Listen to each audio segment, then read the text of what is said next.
आम्ही आयुष्यमान भारतामध्ये सीओची म्हणून आमची 4 महिन्यापूर्वी पोस्टिंग झालेली आहे। भारतामध्ये कुठेही एक्झिट एक्झाम घेतलेली नाही आहे। अदर स्टेटमध्ये सुद्धा याची भरती झाली आहे, पण महाराष्ट्रामध्ये एक्झिट एक्झाम यांनी 6 महिन्यानंतर ठेवलेली आहे।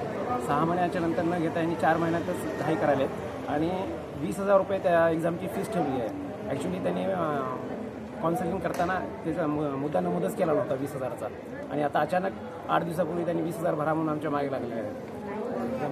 आणि एक्झाम कुठल्याही परिस्थितीमध्ये कॅन्सल झालीच पाहिजे। आम्ही पूर्ण कोर्स हे 5.5 वर्षाचं कंप्लीट करून आलेलो आहे। एक्झाममध्ये किंवा ज्या सिलेबसमध्ये मुद्दे आहेत आम्ही शिकलेलेच आहेत। डबल आम्हाला ते शिकायची किंवा त्याची एक्झाम द्यायची गरज नाही। कॉन्ट्रॅक्ट बेसिस आणि या कॉन्ट्रॅक्ट बेसिसवर कुठेही एक्झाम घेतली जात नाही आतापर्यंत। अदर स्टेटमध्ये सुद्धा याची भरती झालेली आहे, पण तिथे कुठेच एक्झाम झाली नाही आहे। फक्त महाराष्ट्रातच याने एक्झाम घ्यायची अट घातलेली आहे आमच्यावर, आणि ही अन्यायकारक आहे। त्यासाठी आम्ही सीओ सरांना भेटून निवेदन दिलेलं आहे। महाराष्ट्रामध्ये पूर्ण 1200 लोकांची भरती झालेली आहे सगळेजणांनी। प्रत्येक जिल्ह्यामध्ये आंदोलन चालू आहे, निवेदन देणं चालू आहे।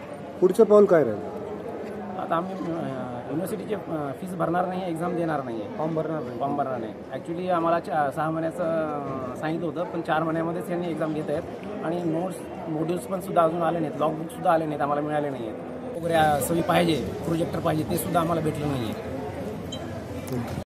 निमा संघटना आणि आमचे जे CHO आहेत त्यांची सगळ्यांची बैठक कुलगुरू यांच्यासोबत झालेली आहे, महाराष्ट्र आरोग्य विद्यापीठाच्या कुलगुरूंसोबत।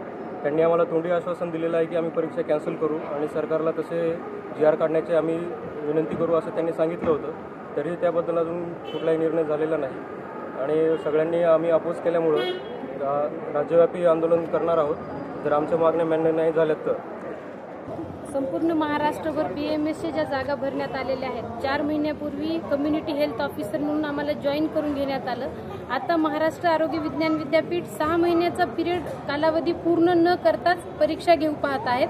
तर संपूर्ण महाराष्ट्रभर आम्ही सर्वजण हे निवेदन देत आहोत की आम्ही ही एक्झाम आमचा 6 महिन्याचा कालावधी पूर्ण झालेला नाही, तरी तुम्ही एवढ्या लवकर एक्झाम का कंडक्ट करत आहात? आणि भरतीच्या वेळी आम्हाला 20,000 फीस लागणार असं कुठेच नमूद करण्यात आलेलं नव्हतं। ग्रामीण भागामध्ये जाऊन आरोग्य सेवा द्यायची BAMS डॉक्टरांवर हा अन्याय कशासाठी? एवढ्या वर्षानंतर एकतर ही भरती प्रक्रिया झालेली आहे, आणि त्यातल्या त्यात एवढ्या ग्रामीण भागामध्ये आम्ही आरोग्य सुविधा पुरवणार आहोत, तरी पण एवढ्या जाचकाठी कंत्राट पद्धतीवरची ही भरती आहे। कंत्राट पद्धतीच्या भरतीसाठी कुठेच अशी एक्झाम घेण्यात येत नाही, मग आमच्यासाठीच अशी ही एक्झिट एक्झाम का? इतर राज्यामध्ये ही एक्झाम घेण्यात आलेली नाहीये, मग आम्हालाच हा अन्याय का? असा प्रश्न आम्ही विचारू पाहत आहोत। संपूर्ण महाराष्ट्रभर आमचं हे निवेदन देणं चालू आहे, तरी आम्हाला 6 महिन्याचा पिरियड कालावधी पूर्ण होऊ द्यावा, आणि एक्झिट एक्झाम आम्ही देणार नाहीयेत, फॉर्म भरणार नाही, आणि 20,000 फीस पण आमच्यासाठी ही खूप जास्त वाटते आम्हाला, म्हणून आम्ही सर्वजण निवेदन देत आहोत।